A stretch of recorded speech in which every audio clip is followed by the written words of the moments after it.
सबसे पहला कर्म है ज्ञानावरणीय कर्म, क्योंकि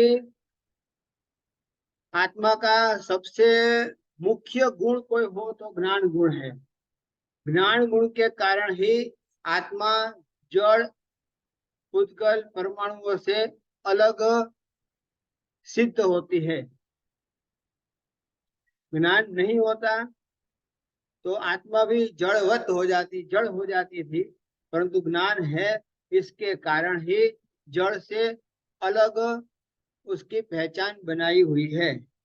इसलिए खास करके यहाँ पर बात यही करते हैं कि ज्ञानावरणीय कर्म जो बंधा है उसका काम है ज्ञान गुण को ढकना, ज्ञान गुण को कम करना, ज्ञान गुण की ताकत को कम करना। ये ज्ञानावरणीय कर्म का काम है। तो ज्ञान की जो हमने ज्ञानाचार की साधना की होती, ज्ञानाचार की साधना से हमारे ज्ञानावरणीय कर्म का क्षय होता है, परंतु हम ज्ञानाचार की आराधना कम करते हैं, ज्ञान की आसाधना ज्यादा करते हैं। दो शब्द है अलग अलग। एक तो है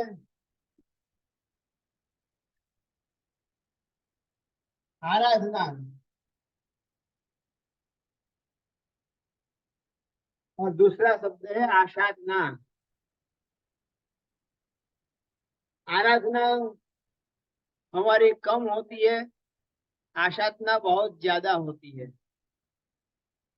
तो आसाधना जो होती है वो भी हमको फलीभूत होती है और आराधना भी फलीभूत होती है। आराधना से कर्म कम होंगे, आसाधना से कर्म ज्यादा होंगे। आराधना से कर्म का क्षय होगा, आसाधना से कर्म का बंध होगा। बात समझने की कोशिश करना व्यवस्थित।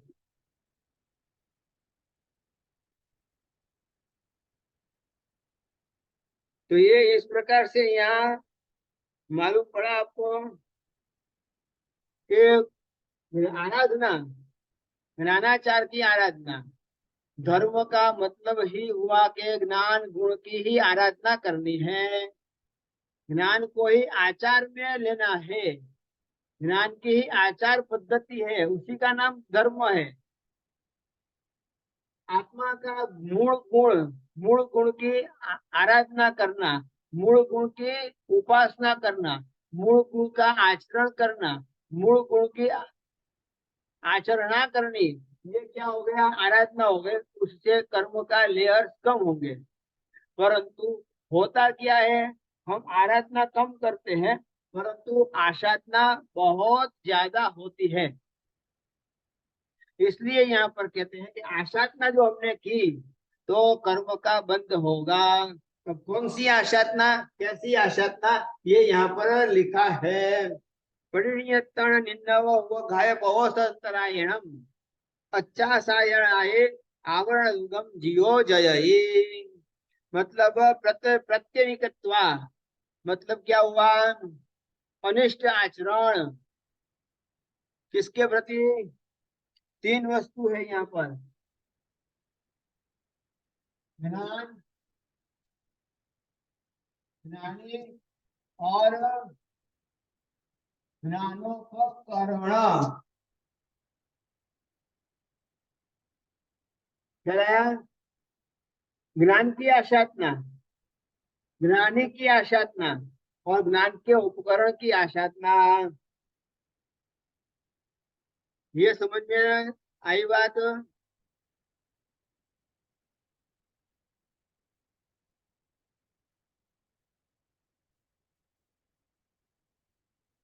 तो ज्ञान की आसाधना मतलब क्या हुआ? ज्ञान, साक्षात ज्ञान की आसाधना करना, ज्ञान की शक्ति होते हुए भी नहीं पढ़ना, पढ़ने की शक्ति होते हुए भी नहीं पढ़ना, मेमोरी पावर अच्छा होते हुए भी कसाई के अंदर मेमोरी पावर लगाना, लड़ाई झगड़े के अंदर मेमोरी पावर लगाना, ज्ञान का उपयोग चोरी करने में लगाना, ज्ञान का उपयोग कसाई बढ़ाने में करना, ये सब क्या है? ज्ञान की आसाधना है। तो ज्ञान की जितनी आसाधना करोगे उतना ही ज्ञानावरणीय कर्म बंधता जाएगा। और उसके बाद में अज्ञानी, जो ज्ञानी है, ज्ञान जिन्होंने प्राप्त कर लिया है, ऐसे ज्ञानी महापुरुषों के साथ में प्रत्यनिकता मतलब दुश्मनावट, वैर वैमनस्य, अनिष्ट आचरण, ज्ञान के साथ भी अनिष्ट आचरण किया हो, ज्ञानी के साथ भी अनिष्ट आचरण किया हो, और ज्ञान के उपकरण के साथ भी अनिष्ट आचरण किया हो। अनिष्ट आचरण का मतलब क्या? लात मारना, ज्ञानी को दो शब्द कहना, अपमान करना, अशिष्ट आचरण करना, तिरस्कार करना, ये सब क्या है? ज्ञानी के प्रति।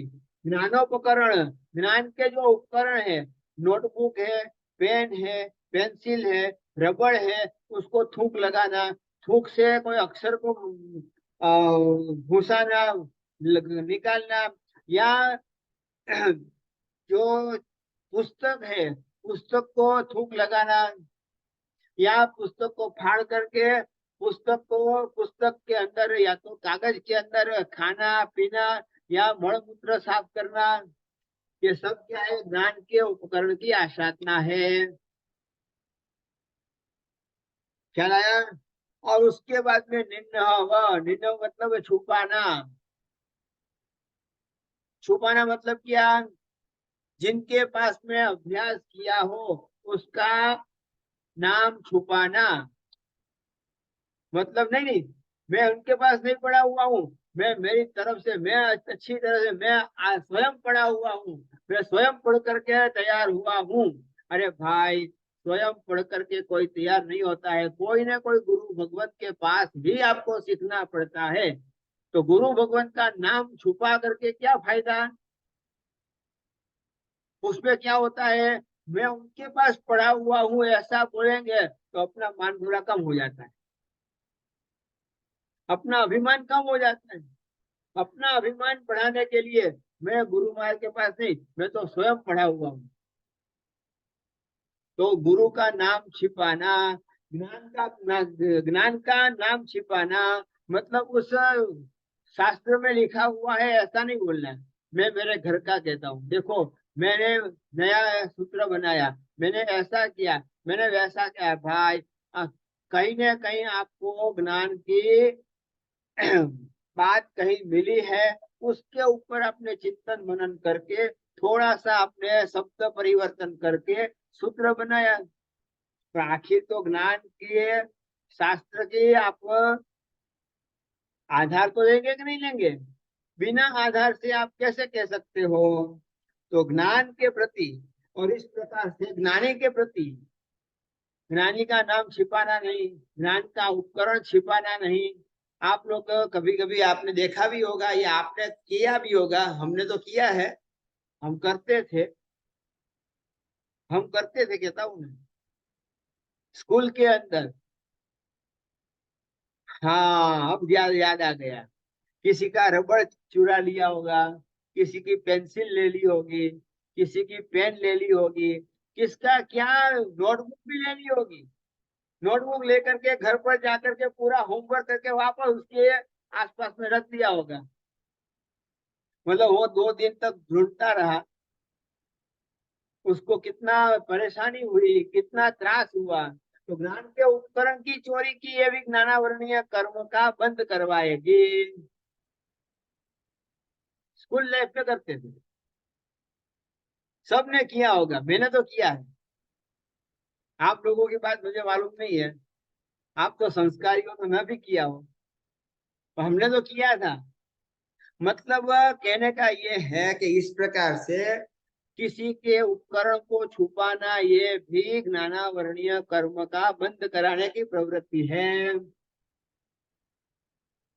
इसी प्रकार से यहाँ पर कहते हैं उपघात, मतलब मारना, ताड़ना, ज्ञानी को मारना, ज्ञानी को ताड़ना, ज्ञानी महापुरुष का अपमान करना, ज्ञान के उपकरण को फेंकना, ज्ञान के उपकरण को लकड़ियां मारना, ये सब जो है ज्ञानावरणीय कर्म बंध की प्रवृत्ति है। ठीक है। उसके बाद में प्रद्वेष, द्वेष करना।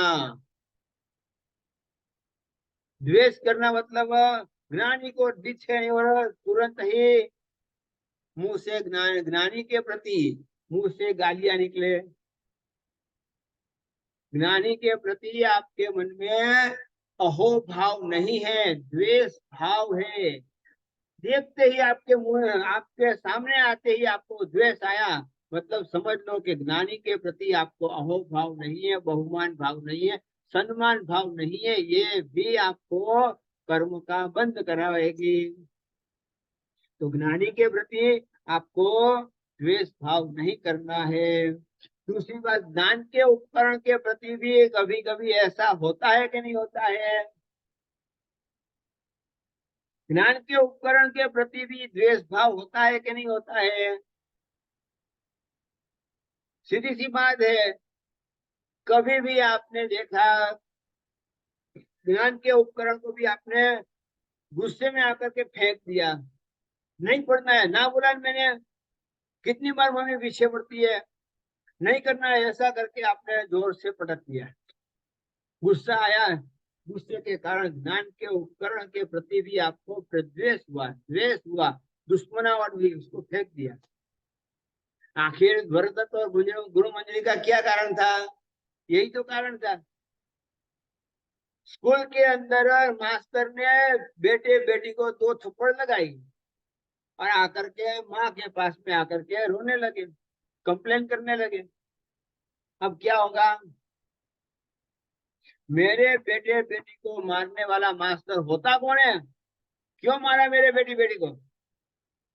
अरे होमवर्क नहीं किया था, नहीं किया था, मारने का अधिकार किसने दिया? नहीं जाना है, उठाया, ज्ञान के उपकर उठाए, सीधे जलती हुई सिगड़ी के अंदर डाल दिया, जला करके भस्मीभूत कर दिया। ज्ञान के उपकरण को जला करके भस्मीभूत कर दिया, राख बना दी। और जब पिताजी घर पे आए तब बोलने गए, अरे कि क्या करती है, इतना द्वेष क्यों करती है? कोई तूफान किया होगा, कोई टिखड़ की होगी, कोई मजाक की होगी, और उसमें मास्टर ने मार दिया तो क्या फर्क पड़ गया? नहीं, मैंने ना बोला नहीं, मेरे बेटे बेटी को मारने वाला मास्टर को होता कौन है? मैं नहीं मारती हूँ तो वो क्यों मारेगा? अब विचार कर लो। ज्ञानी के प्रति भी द्वेष और ज्ञान के उपकरण के प्रति द्वेष, और सीधा जला करके भस्मीभूत कर दिया। अब ज्ञानावरणीय कर्म कैसा बंधेगा? चिकना ज्ञानावरणीय कर्म बंधेगा तो द्वेष आया मतलब क्रोध आया, क्रोध आया मतलब मोहनीय कर्म आ गया। बिना मोहनीय से इसकी आशातना नहीं होगी, बिना मोहनीय से द्वेष नहीं होगा। और इसी प्रकार से कहते हैं कि अंतराय करने से, ज्ञान में अंतराय करना। भिक्षामि दुक्कड़म साधु जी महाराज, बेन महाराज, छुट्टी मांगने वाले को भी भिक्षामि दुक्कड़म। ज्ञान में अंतराय करना, ये लिखा हुआ है, मैं क्या करूं? शास्त्र की तो बात मुझे कहनी तो पड़ेगी ना। हाँ, तो ज्ञान में अंतराय कभी नहीं करना चाहिए। अंतराय करना, इतने लोग पढ़ते हैं, सीखते हैं, समझते हैं, अरे थोड़ा सा आंख लाल हो गई तो क्या फर्क पड़ गया? कोई फर्क नहीं पड़ता है, आराम से काम हो सकता था। बोलना तो बड़े थे, आंख से तो देखना था। और एक बात निश्चित है, आंख का उपाय मिल जाता है। बैठे बैठे कमर दर्द करती है तो उसका भी उपाय मिल जाता है। और बोलते बोलते देखो वो ऐसे ऐसे करते हैं। बोलते बोलते गला दुखने लगा तो कोई मिलता नहीं है, ये भी बात सही है। परंतु हाँ, निरूपण क्या विचार किया है? गला दबाने वाला कोई नहीं मिलता है, ऐसी सेवा करने वाला कोई मिलता नहीं, ये भी बात सही है। तो ऐसी सेवा करने जाओगे तो ज्ञानी का प्रद्वेष हो जाएगा, ज्ञानी के प्रति द्वेष हो जाएगा, और द्वेष के कारण आप गला दबाओगे तो क्या हो जाएगा, शायद ऊपर जाना पड़े। पर ना, ऐसा कोई करते नहीं है, ऐसा कोई करने वाले भी नहीं है। परंतु जो पढ़ते हैं उनको पढ़ने देना, कोई पढ़ते हो उसको अंतराय नहीं करना। अब सब मिल करके विचार करते हुए पढ़ने के लिए बैठ गए और पढ़ते हैं, और डिस्कशन चालू है, और डिस्कशन के बीच में आकर के किसी ने ऐसा पथरा डाल दिया, ऐसा पथरा डाल दिया, मतलब 4 5 6 लोग मिलकर के पढ़ रहे थे, अभ्यास कर रहे थे, परंतु किसी ने कसाई किया और कसाई करके पूरी बाजी बिगाड़ दी। स्कूल की भी पढ़ाई करते हो तो भी ऐसा है, धर्म की पढ़ाई करते हो तो भी ऐसा है, और सामायिक करके साथ में बैठ करके चर्चा विचारना करते थे, तब भी किसी ने कसाई पकड़ लिया और पकड़ करके उसने बाजी पूरी पलट दी। तो इस प्रकार से कभी भी ज्ञान में अंतराय करना नहीं, ज्ञान में अंतराय करने मात्र से भी ज्ञानावरणीय कर्म का बंद होता है। उसके बाद में आया अतिशय आशात ना करने से। अतिशय आशात ना करना, बार बार आशात ना करना, आशात ना करते ही रहना, ऊपर ऊपर ऊपर ऊपर आशात ना करते रहना, बार बार आशात ना करते रहना। ये आशात ना करने मात्र से भी आपको ज्ञानावरणीय कर्म का बंध होता है। अब यह कहते हैं आवरण युगम, 2 प्रकार के आवरण होते हैं, ज्ञानावरणीय कर्म और दर्शनावरणीय कर्म, 2 कर्म का बंध होता है। मतलब ये यहाँ पर दूसरा भी लिख लो,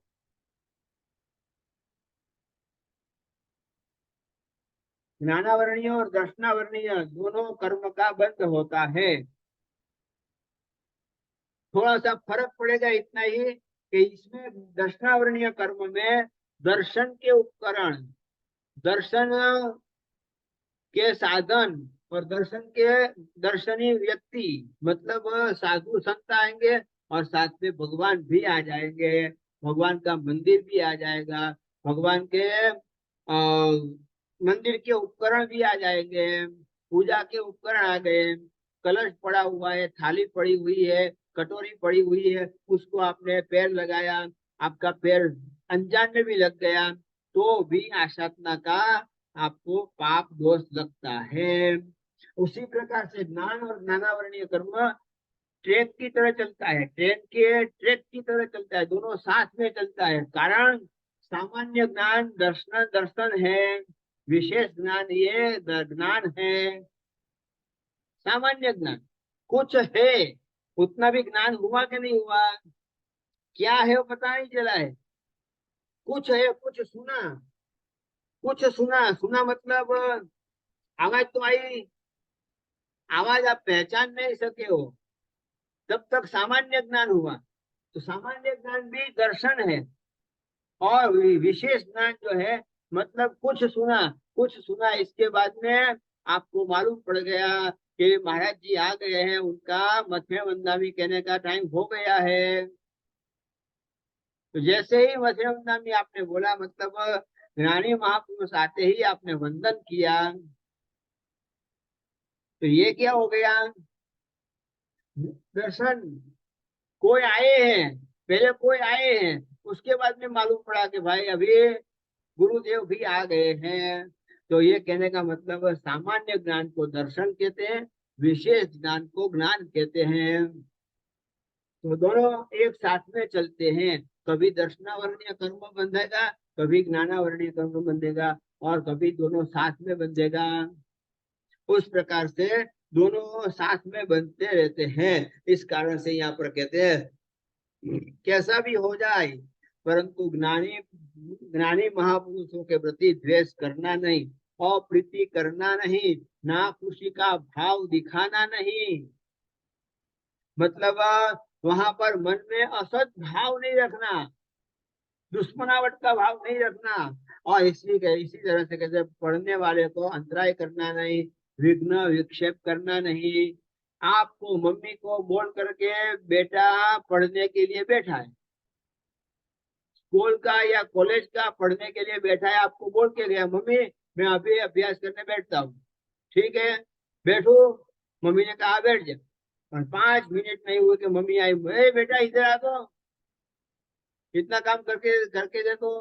अरे भाई, अब भी आपको पूछ करके बैठा है तो 5 मिनट के अंदर आपने विक्षेप क्यों किया? पर मम्मी की भी कभी कभी ऐसी आदत होती है, अरे आपकी है कि नहीं मुझे नहीं मालूम, पर कभी कभी ऐसी आदत होती है।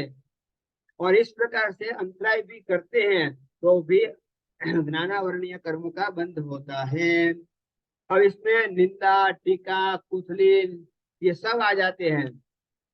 करने मात्र से, अवर्णवाद बोलने से, अवर्णवाद मतलब उल्टा बोलने से, गुरु महाराज ने कुछ समझाया है और गुरु महाराज की निंदा करते हुए निंदा करते हुए, नहीं नहीं ये ऐसा नहीं है, ये ऐसा है, ये ऐसा नहीं, ये ऐसा है, गुरु महाराज को कुछ पता नहीं चला, मैं आपको सुधार के देता हूँ। अरे भाई, गुरु महाराज का गलत भी होने तो भी समाज के बीच में, सभा के बीच में कभी भी उनका अपमान हो वैसे शब्द नहीं बोलने। हाँ, जब शांति से अकेले बैठे हो तब गुरुदेव के सामने बोलना, ताकि दूसरे दिन गुरु महाराज स्वयं अपनी गलती का स्वीकार कर ले। सबके बीच में क्यों अपमान कराना, क्यों उनका अवर्णवाद करना, क्यों उनकी निंदा टीका टिप्पण करना? तो ये कारण जो है नानावर्णीय कर्म बांधने में उपयोगी है, विचार कर लो। और इसी प्रकार से कहते हैं, अब ये हो गया। अब कर्म ग्रंथ के अंदर यहाँ पर जो है नियम लिया है, वेदनीय कर्म का नाम लिया है, तीसरा नंबर। हमने मोहनीय कर्म लिया था, कर्म ग्रंथ में वेदनीय कर्म लिया है। ज्ञान दर्शन के बाद में वेदना संवेदना होती है, उस वेदना संवेदना में राग हो या द्वेष होता है, तब जाकर के 4 नंबर आता है मोहनीय कर्म। क्या है ना, ज्ञानावरणीय दर्शनावरणीय के अंदर ज्ञान दर्शन की वेदना जो है, संवेदना जो है, तो वेदना संवेदना में राग द्वेष करना, तो क्या आएगा, मोहनीय कर्म आ गया। अब मोहनीय कर्म का बंध होता है तो बाद में क्या होता है आगे बात करता हूँ, बरोबर है। तो ये हमने लिया था घाती अघाती के नाम से, 2 विभाग किया ना, घाती अघाती के नाम से 2 विभाग किया। यहाँ पर दूसरा तीसरा नंबर लिया है वेदनीय कर्म। और वेदनीय कर्म के अंदर कहते हैं गुरु भक्ति प्रत्यय, गुरु प्रत्यय भक्ति, क्षमा, करुणा, दया। गुरु महाराज के प्रति आप उनकी भक्ति करते हो, भयावच करते हो, गोचरी पानी की व्यवस्था करते हो, गुरु महाराज का व्याख्यान का समय हुआ, आसन लेकर के पहुंच गए, परिजन करके आसन बिछा दिया, और गुरु महाराज की गोचरी पानी का सब ध्यान रखा। गुरु महाराज 2 घंटे से नीचे बैठे, 3 3 घंटे से नीचे बैठे हैं, तो उनकी आपने ध्यान रख करके उनको पानी पहुंचाया, या जो भी उनको अनुकूल वस्तु हो वो पहुंचाई। इस प्रकार से गुरु भक्ति, भयावच, सेवा, ये भी कौन सा, यहाँ कौन सा लिखू, सातवें शातावेदनीय अशात। ये साता वेदनीय कर्म का बंद होगा। गुरु महाराज की भक्ति करने से, गुरु महाराज की वयावच करने से, गुरु महाराज की सेवा करने से, गुरु महाराज का ध्यान रखने से,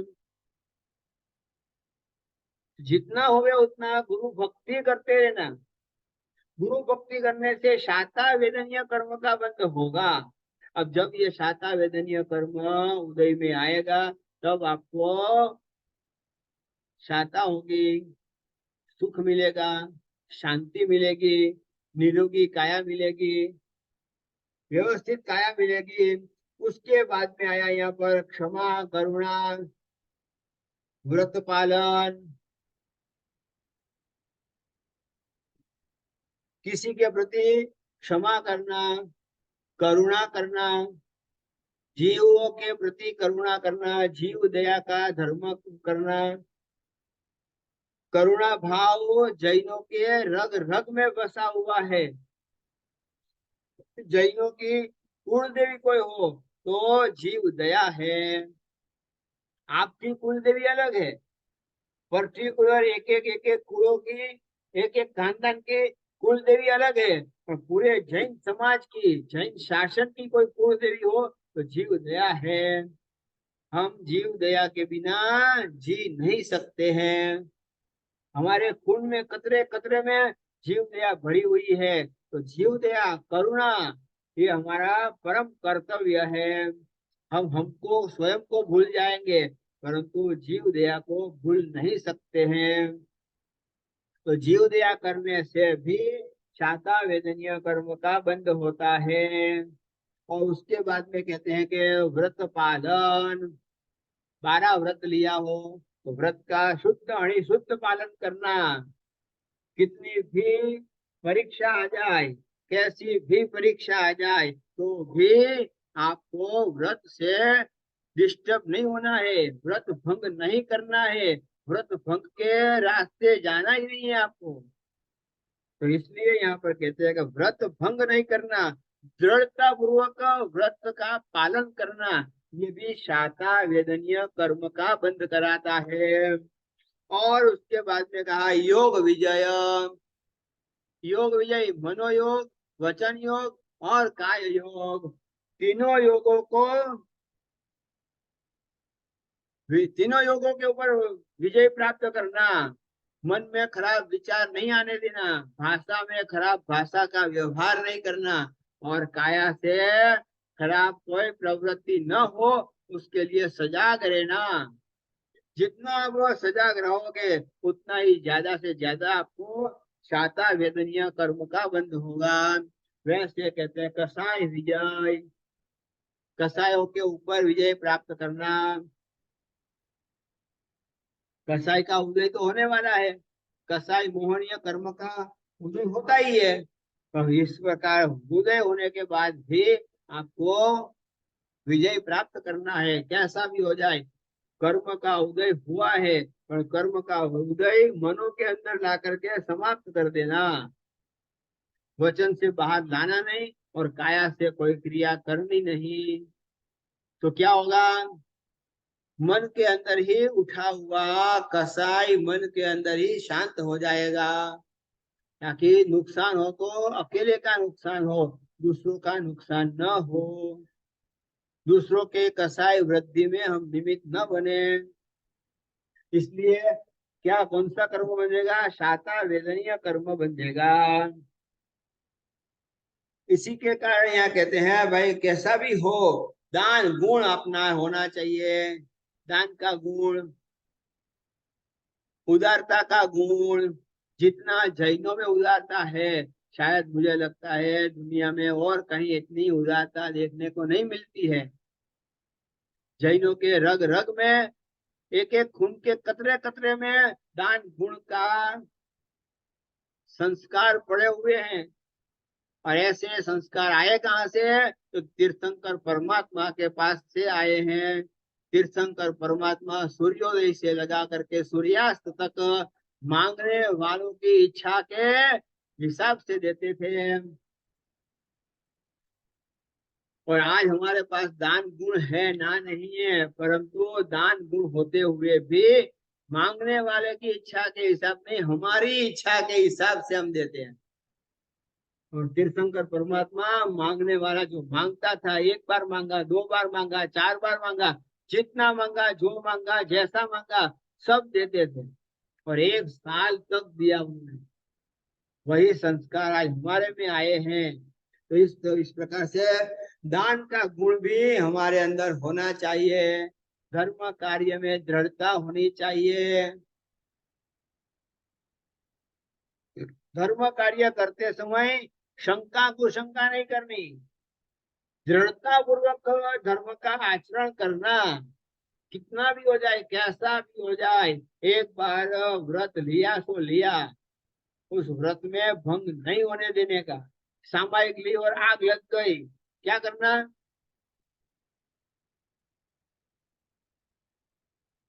भाग जाना। चरोला नहीं है आपके पास, क्या करोगे? सूरज सेठ ने क्या किया था? बहुसत साहब में बहुसत लेकर के बैठे थे ना, आग लगी थी, भाग गया क्या? शांति से खड़े रहे। मौन एकादशी की कहानी सुनते होने, शांति से खड़े रहे, अपने आप आग शांत हो गई। तो दृढ़ता के कारण, सम्यक दर्शन की दृढ़ता के कारण आग को भी शांत होना पड़ा। मैना सुंदरी की परीक्षा हुई, श्रीपाल राजा की परीक्षा हुई, सुलसा की परीक्षा हुई, और रेवती श्राविका की परीक्षा हुई, और आपकी परीक्षा हो जाए तो जैसी परीक्षा रेवती की हुई, जैसी परीक्षा सुलसा की हुई, जैसी परीक्षा मैना सुंदरी की हुई, ऐसी परीक्षा आपकी हो जाए तो तेरा मन का है, विचार कर लो। वो तो पास हो गए, हम हार जाएंगे। हमारी दृढ़ता इतनी नहीं है, सम्यक दर्शन की दृढ़ता नहीं है इतनी, इस कारण से हम हार जाते हैं। परंतु धर्म में यदि दृढ़ता है, धर्म के ऊपर ज्ञान पूर्वक की दृढ़ दृढ़ श्रद्धा है, तो आपको बरोबर शाता वेदनीय कर्म का बंध होगा। और इसी प्रकार से कहते हैं यहाँ पर इत्यादि कारणों से विपरीत, समझ में आ गई बात? इत्यादि कारणों से विपरीत आपने कोई आचरण किया तो क्या होगा?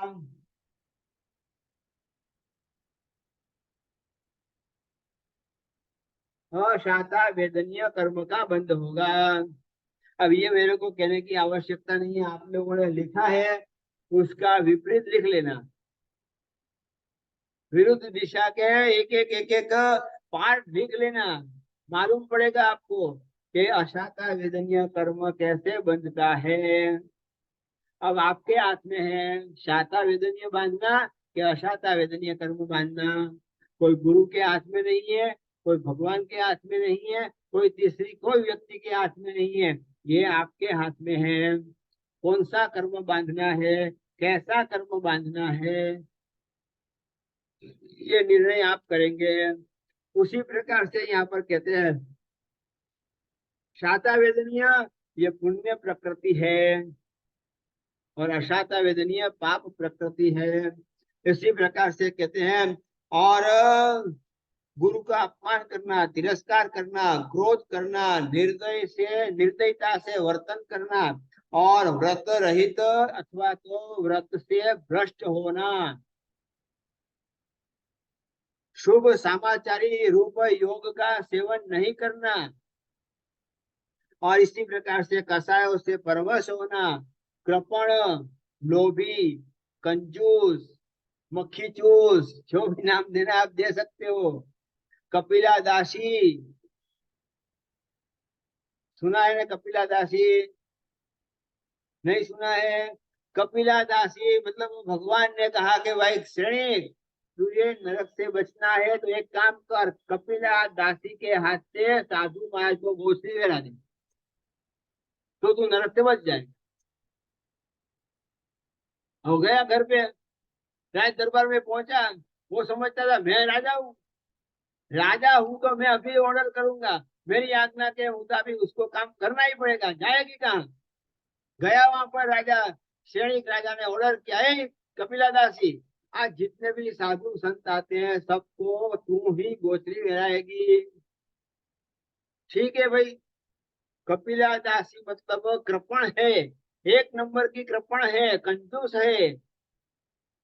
उनके हाथ से एक रुपया तो क्या, एक पैसा भी नहीं छूटता था, इतनी कंजूस थी। और इतनी करपी भूंडो संसार में जेम कपिला नार, अंतराय कर्म के अंतराय कर्म निवारण की पूजा में ये बात कही है। करपी भूंडो संसार में जेम कपिला नार, जैसे कपिला नारी, कपिला दासी जैसे भूंडी थी, खराब थी और उसमें भी कंजूस थी। इसलिए संसार के अंदर कंजूस आदमी के जैसा दूसरा कोई खराब आदमी नहीं है। तो इस तरह से करते करते आखिर उसको वहां खड़ी कर दी और साधु संत आते हैं, उनके हाथ से गोसे गिराते हैं। श्री को लग गया हाथ, मैं अब नरक से बच गया, मैं नरक से बच गया। तुरंत जाकर के भगवान को पूछता है, हे प्रभु, बोलो मेरी नरक टल गई कि नहीं। तो क्या तू मुझे पूछने के बजाय एक काम कर, कपिला दासी को पूछ ले। तो साहब आप ज्ञानी हो के कपिला दासी ज्ञानी है। अरे ज्ञानी की बात मत कर, तू जा वहां पर कपिला दासी को पूछ। अब जितनी बार देना पड़ता था उतनी बार बोलती थी, मैं नहीं देती हूँ, मेरा चमचा देता है। आई बात समझ में? मेरी भावना से मैं गोश्री नहीं गिरा रही हूँ, मेरा चमचा दे रहा है। अब विचार कर लो, कितनी कंजूस है। और वहां जाकर के सैनिक ने पूछा, बोल कपिला, कितने साधु को दान दिया। तो कि मैंने दान नहीं दिया है, मेरे चमचे ने दान दिया है। मुझे दान देने से मतलब नहीं था, आपका ऑर्डर था, इसलिए चमचे से मैंने दे दिया। चमचे ने दे दिया है, मैंने नहीं दिया है। आखिर सैनिक पहुंचा भगवान के पास, भगवान ये तो ऐसा बोल रही है। तो फिर अब समझा क्या होना है, क्या होना क्या है। मतलब नरक टल जाएगी, नरक से बच जाएगा।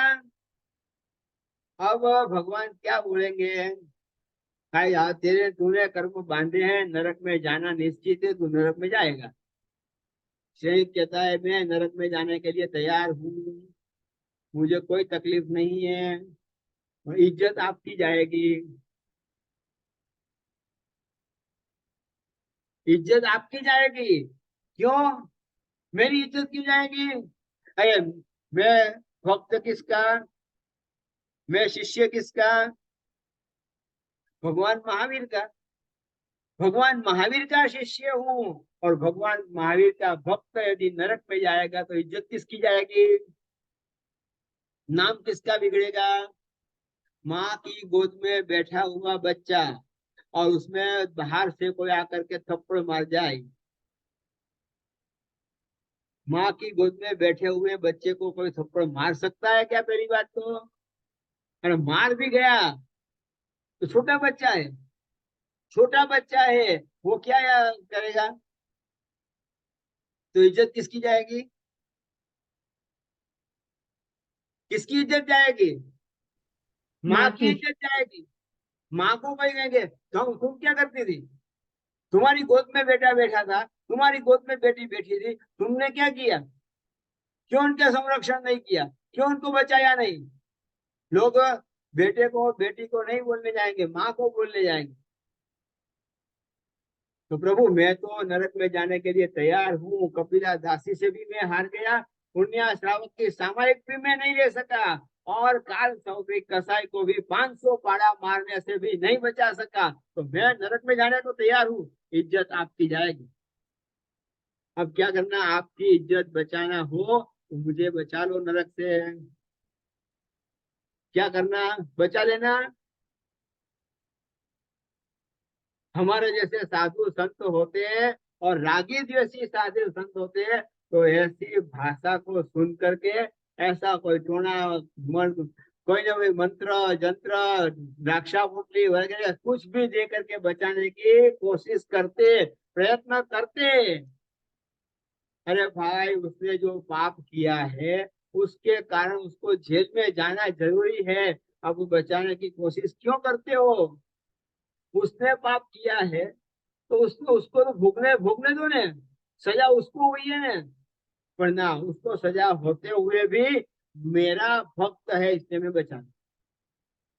अब क्या हुआ, यहाँ पर महावीर ने कहा भाई हाथ जोड़ता हूं मैं, तुझे जो करना है कर, ना नहीं है तुझे बचना है तो तेरे को ही ध्यान रखना चाहिए था। कर्म मेरे निमित्त नहीं बांधा है, कर्म बांधते समय मुझे निमित्त नहीं बनाया है, कर्म बांधते समय तूने मेरा नाम नहीं लिया था, कर्म बांधते समय मेरा आश्रय नहीं लिया था। अब कर्म तूने बांधा है, फल भी तुम ही भोगो, मेरी इज्जत क्यों जाएगी? मैं तो सबको बोल दूंगा भाई ऐसा ऐसा है। कर्म स्वयं बांधे हैं, स्वयं को ही भुगतना पड़ता है। मतलब इस प्रकार से करते हुए आखिर कपिला दासी के हाथ से कंजूस में कंजूस है, ऐसी कपिला दासी के हाथ से साधु को दान नहीं दे सका, मतलब नहीं दे सका। तो ऐसे कंजूसपना जो है वो भी अशाता वेदनीय कर्म का बंद कराता है। ख्याल आया? और ऐसे ही कहते हैं यहाँ पर व्रतों में यदि आप भ्रष्ट हो गए तो भी अशाता वेदनीय कर्म का बंध होता है। कषायों से परवश हो गए, क्या करूं, क्रोध आ गया, क्रोध आ गया इसलिए 2 थप्पड़ मार दी।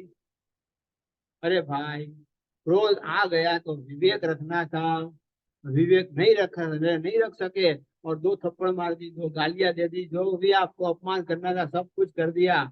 और यदि हाथ में शस्त्र आया ना, शस्त्र का घा भी कर दिया, फेंक दिया, कुछ भी नहीं, आपके चप्पल भी हाथ में आई ना, आपने उठा करके फेंकी और मर्म स्थान पर लगा और छोटा बच्चा मर गया।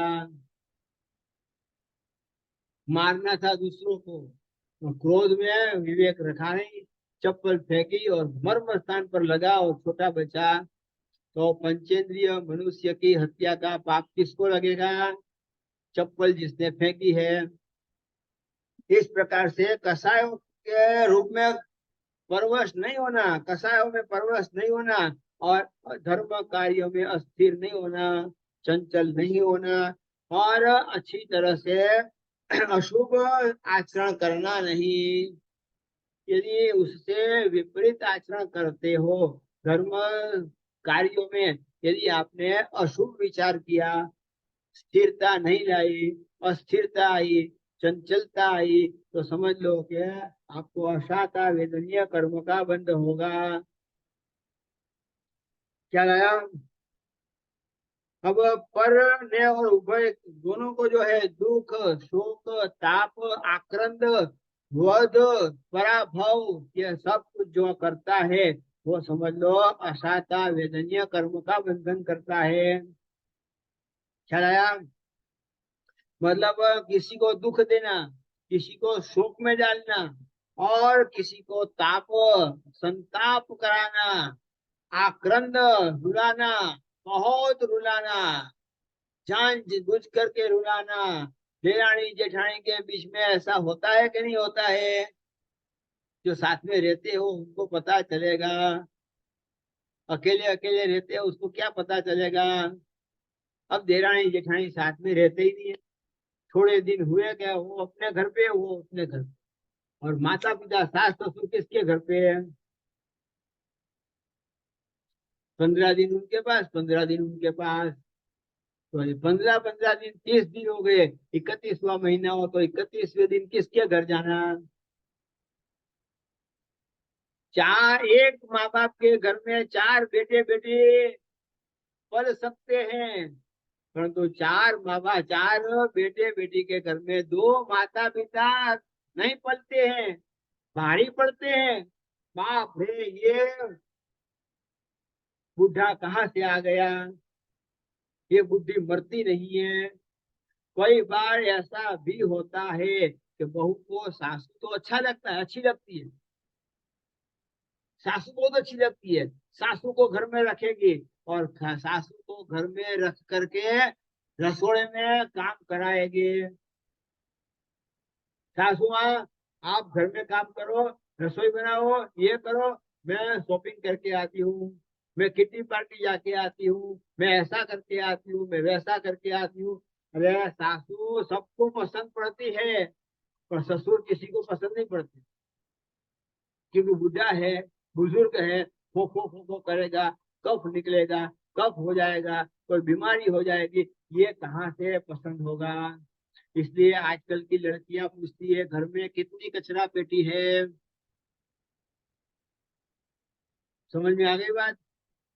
घर में कितनी कचरा पेटी है पहले पूछती है।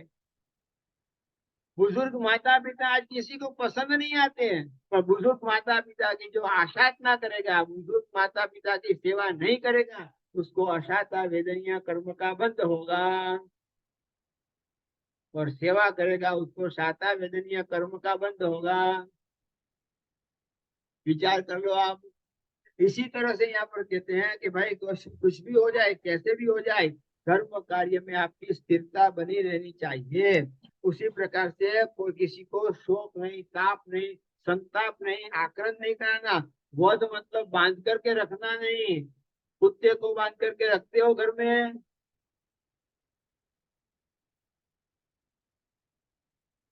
घोड़े को बांध करके रखते हो, गाय बैल को रखते हो, उसका आपने व्यवस्थित ध्यान नहीं दिया तो वो भी आपको अशांत वेदनीय कर्म का बंध कराएगा। खाने का समय, पीने का समय, उसका सोने का समय, उसको 1 नंबर जाना, 2 नंबर जाना, सब आपको ध्यान रखना पड़ेगा। बिना ध्यान रखे आप नहीं चल सकते हो।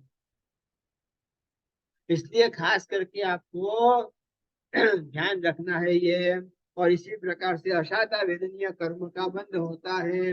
अब इसके बाद में आता है दर्शन मोहनीय कर्म। दर्शन मोहनीय कर्म बाद में 12/22। हाँ हाँ। हे प्रभु, 12/22 हो गई, क्या कर रहे हैं बोलो। प्रश्न पूछो। हाँ पूछो, आप भी पूछो पहले।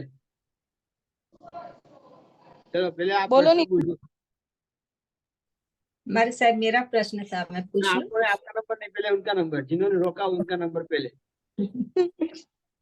वो प्रश्न नहीं पूछेंगे तो पुलिस के कंप्लेन करनी पड़ेगी।